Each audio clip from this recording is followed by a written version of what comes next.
The studio was electric. The audience buzzed with anticipation, knowing tonight's show wouldn't be just another segment of political banter. It was live, prime time. Millions were watching. And sitting across from the most controversial and influential man in modern American politics was a woman who had made a career out of ambushing conservatives. Before we get into the details, let me know in the comments where you are watching this video from. Amanda Brooks, the liberal host of America Tonight, was infamous for her sharp-tongued takedowns, her carefully orchestrated gotcha moments that left guests scrambling.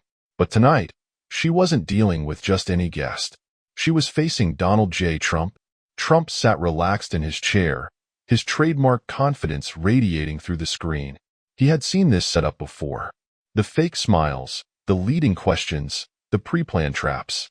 He'd been through them all. And every time, he walked away untouched. Amanda, poised with an air of smug certainty, leaned in. Her team had spent weeks crafting the perfect set of questions, ones designed not just to challenge Trump, but to humiliate him. "Mr. Trump," she began, her voice dripping with feigned politeness, "you've built an empire, led a nation, and influenced millions. Would you say you're just lucky?" A slow smile crept onto Trump's face. He leaned forward slightly, knowing exactly where this was going. "Luck?" he repeated, his voice steady. "You know, that's an interesting word. The left loves that word. They use it to diminish success, to suggest that hard work, sacrifice, and vision don't matter. But let me tell you something, Amanda. Luck doesn't build skyscrapers. It doesn't create thousands of jobs. And it sure as hell doesn't make America great." A low murmur ran through the audience. Amanda's expression tightened, but she quickly masked it with another well-rehearsed smile. "So you're saying everything you've achieved is purely through hard work?" she pressed. Trump's eyes flickered with amusement. He had played this game before. He knew how they operated. Start soft, then twist the knife. "I'm saying success is earned," he said, his voice gaining intensity. "Yes, I've been blessed, but I've also worked harder than most people can imagine. I've had sleepless nights, deals that seemed impossible, and challenges that would have broken others. But here's the truth. I never did it alone." Amanda's eyebrows lifted slightly. There it was, the opening she had been waiting for. "Not alone," she echoed, her tone turning coy. "Let's talk about that. Let's talk about the people behind Donald Trump." Trump folded his hands in front of him, knowing exactly where this was headed. "Of course," he said.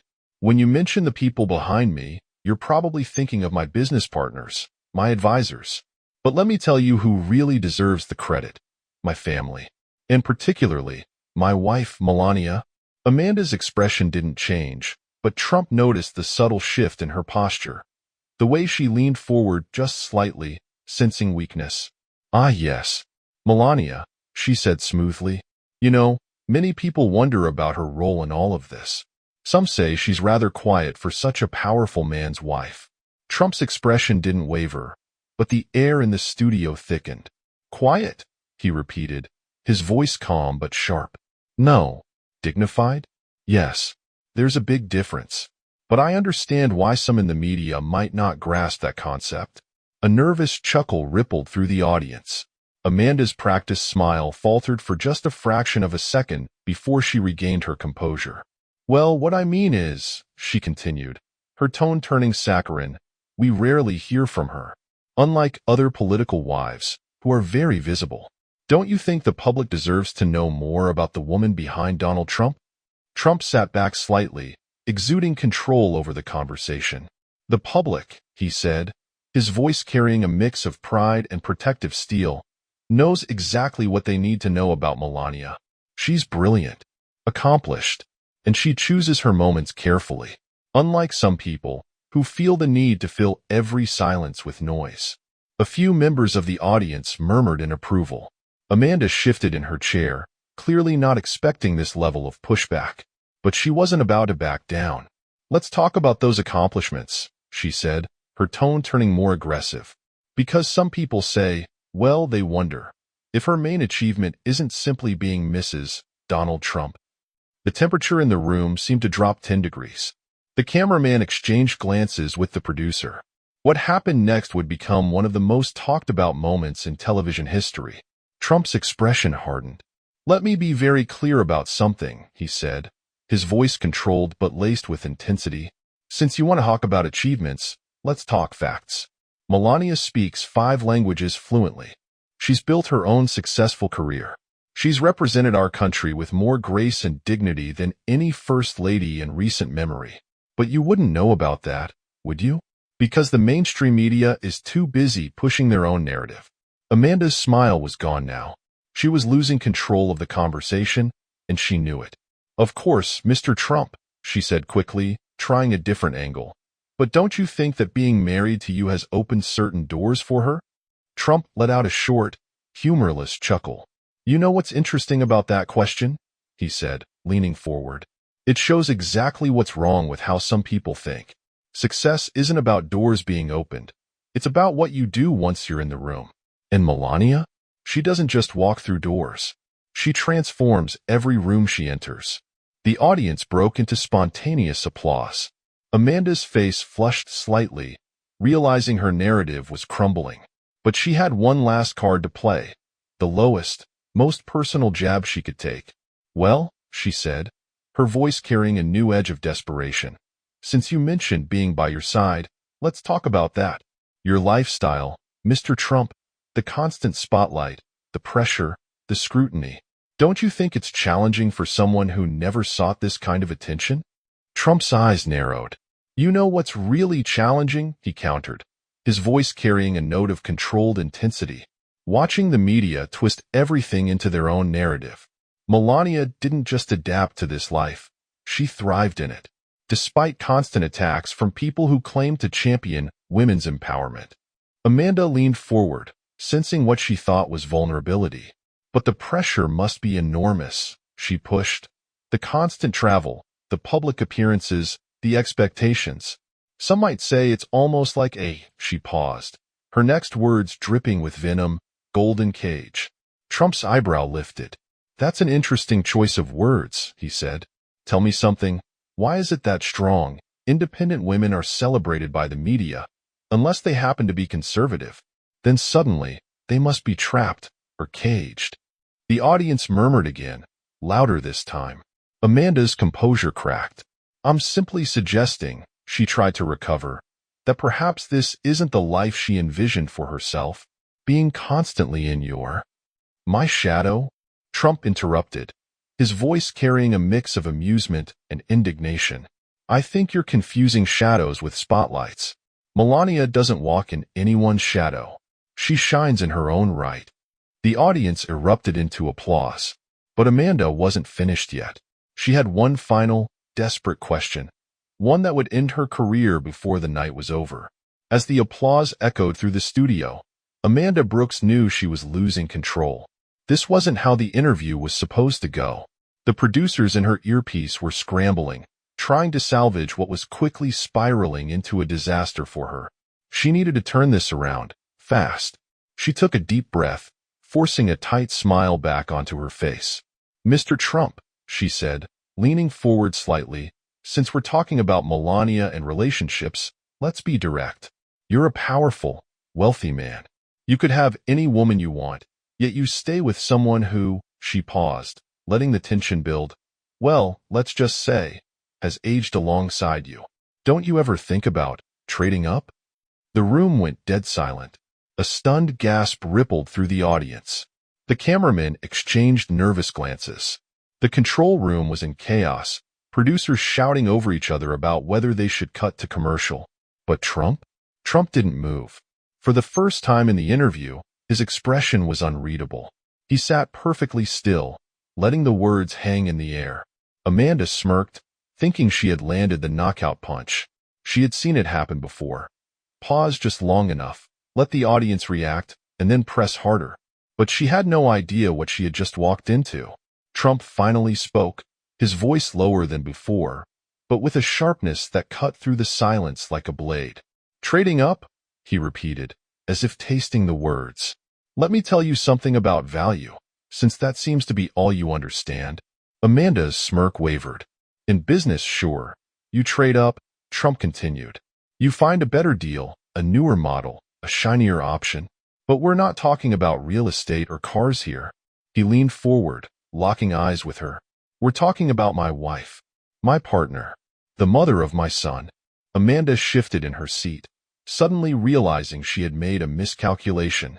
Let me tell you what real value is, Trump continued, his voice unwavering. Real value is someone who stands by you when the cameras are off. Real value is someone who tells you the truth when everyone else is telling you what you want to hear. Real value is loyalty, integrity, and character, something that clearly isn't taught in journalism school anymore. A murmur spread through the audience. Amanda's confidence was unraveling before their eyes. She started, but Trump cut her off with a slight shake of his head. You know what's fascinating? He said, his voice growing stronger. You sit here, asking if I've thought about trading up, while demonstrating exactly why your ratings are trading down. The audience erupted into laughter and applause. Amanda's face paled. Because you don't understand real value, Trump continued, his tone sharp but controlled. You don't understand real relationships. And you certainly don't understand real respect. Amanda was scrambling now.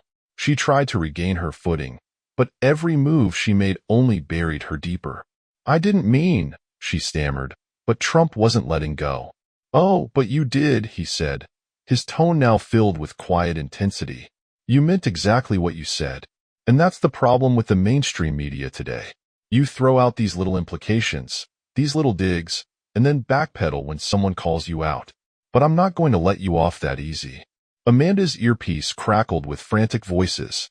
The producers wanted her to cut to commercial, but she was frozen. You want to talk about relationships? Trump said. Fine, let's talk. The room was riveted. Every person watching at home was glued to their screen. Melania and I have built something most people dream of, he said. A partnership. A true partnership. Not the kind you write about in your gossip columns. Not the kind you try to tear down with your gotcha questions. We've faced challenges together. We've celebrated victories together. We've built a life together. He let the words settle before delivering the final blow. And you sit there suggesting I should consider trading up? Trump shook his head. Let me tell you what that really means. You're suggesting I should abandon loyalty for vanity, trade substance for surface, exchange real love for, what? A newer model? Amanda's lips parted, but she had no words. That's not just insulting to Melania, Trump continued, his voice rising slightly. It's insulting to every woman watching this show. It's insulting to every man who believes in real commitment. The audience erupted into cheers. Amanda's producers were now frantically signaling to go to break, but she was paralyzed. This was supposed to be her moment. Instead, she was watching her career unravel in real time. Trump wasn't done. You want to know why I stay with Melania? He asked, his voice strong. Because she's irreplaceable. Not because of her looks, though she's beautiful inside and out, but because of who she is. Her strength, her grace, her intelligence, her heart. He turned slightly, addressing the audience directly now. These aren't things you trade up for, he said. These are things you treasure. A standing ovation. Amanda sat motionless, her face drained of color. The producers had seen enough. The screen abruptly cut to commercial, but it was too late. The moment had already gone viral. Social media was on fire. Clips of Trump's response were being shared at lightning speed. Headlines were being written before the broadcast had even ended. By the next morning, the fallout was unavoidable. Amanda's attempt to humiliate Trump had backfired spectacularly. The network was under fire. Sponsors were pulling ads. And Amanda? She had become the story. Her name trended for all the wrong reasons. Critics from both sides condemned her question as tasteless. Colleagues distanced themselves. And the network quietly announced that America Tonight would be under review. Meanwhile, Trump? He walked away unscathed. More than that, he walked away victorious. Because while Amanda had been playing a game, Trump had been playing for something real. And when you stand for something real, you always win. The fallout was worse than Amanda Brooks could have ever imagined. By the time she arrived at the network headquarters the next morning, her name was already being dragged through every major news outlet. Social media was ablaze with clips of the interview, and sponsors were quietly making calls to distance themselves from America Tonight. Inside the newsroom, it was chaos. Producers were arguing. Executives were scrambling. The head of programming had called an emergency meeting, and Amanda knew exactly what was coming. As she stepped into the boardroom, the tension was suffocating.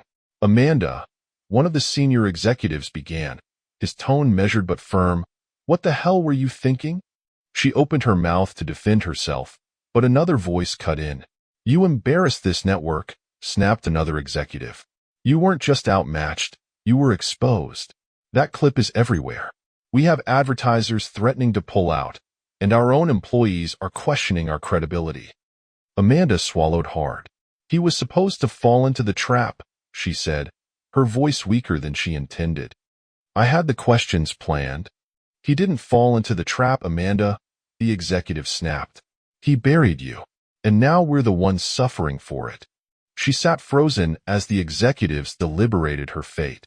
The words "indefinite suspension" hung in the air. It was over. Her career, at least at this level, was done. And Donald Trump? He had already moved on. The next day, Trump was back to business as usual. While the media was still dissecting the wreckage of Amanda Brooks' career, he was already on to his next move. His team had scheduled an exclusive interview for him, a follow-up, not with a mainstream news network, but with an independent journalist whose platform had exploded overnight due to the viral moment. Trump walked into the studio with the same confidence he always carried. He knew what people were saying. He knew how the media was trying to spin the story. But he also knew that the people, the everyday Americans who had watched the interview, had already made up their minds. The interviewer, Daniel Harper, a former corporate journalist who had turned independent, adjusted his notes before the cameras rolled. "Mr. Trump," he began, "I have to ask, did you expect that interview with Amanda Brooks to go the way it did?" Trump smirked. "Daniel," he said, "I knew exactly what they were trying to do. It's the same playbook they always use. Set a trap, twist my words, and hope I take the bait. But here's the problem. They still don't get it. You can't take down someone who actually believes in what they say." Daniel nodded. "Your response about Melania struck a chord with a lot of people," he said. "It wasn't just about defending your wife. It was about defending values that many Americans feel have been under attack." Trump leaned forward. "You're absolutely right," he said. "Look, I'm not just talking about my marriage. I'm talking about something bigger. The media wants to tear down traditional values. They want to make loyalty look outdated. They want to convince people that family doesn't matter. But guess what? It does matter. And people are waking up to it." Daniel smiled slightly. "I have to say, Mr. Trump, that response didn't just win the debate. It ended it. Amanda Brooks is facing massive backlash. There are rumors she might not even return to television." Trump shrugged. "She did it to herself," he said simply. "She thought she could take a cheap shot and walk away unscathed. But when you come after real values, the people don't forget." Daniel nodded, adjusting his earpiece. "One last question, Mr. Trump," he said. "If you could say anything to the American people after that viral moment, what would it be?" Trump didn't hesitate. "Stand your ground," he said. "Don't let the media, the elites, or anyone else tell you what's important. Faith, family, loyalty, those things matter. And if you believe in something, really believe in it. Never back down." The cameras cut, and the interview was over. But the impact? It was just beginning. Meanwhile, Amanda Brooks sat in her penthouse apartment, scrolling through Twitter, her hands trembling. Every major outlet was talking about her. Not as the brilliant journalist who had taken down conservatives. Not as the sharp-witted media icon. But as the woman who had overplayed her hand and lost everything. She turned on the television, hoping to find something, anything, that wasn't talking about the disaster of her career. But there it was. Her face on the screen. Amanda Brooks, the fall of a media darling. She turned the TV off. Her phone buzzed again. Another message from her agent. Another sponsor pulling out. She had spent her entire career tearing others down, convinced that she was invincible. But now, she was the one being torn apart. And the worst part? No one was coming to save her. Trump's words from the interview spread like wildfire. Within hours, clips of his response about family and values dominated social media. Conservative outlets praised him. Even some moderates, people who had once been skeptical, were admitting that his stance on loyalty and integrity had resonated. By the end of the week, a poll emerged. Do you agree with Donald Trump's views on family values? Yes, 78%. No, 22%. The highest approval rating on the subject he had ever received. And just like that, the moment wasn't just a viral clip. It was a cultural shift.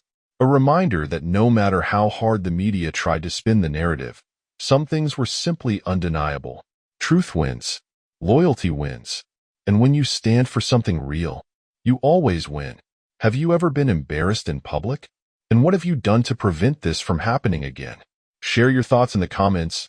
Let's discuss if this story resonated with you. Support the channel, like, subscribe, and click the bell to not miss new releases. Let's talk together about things that really matter.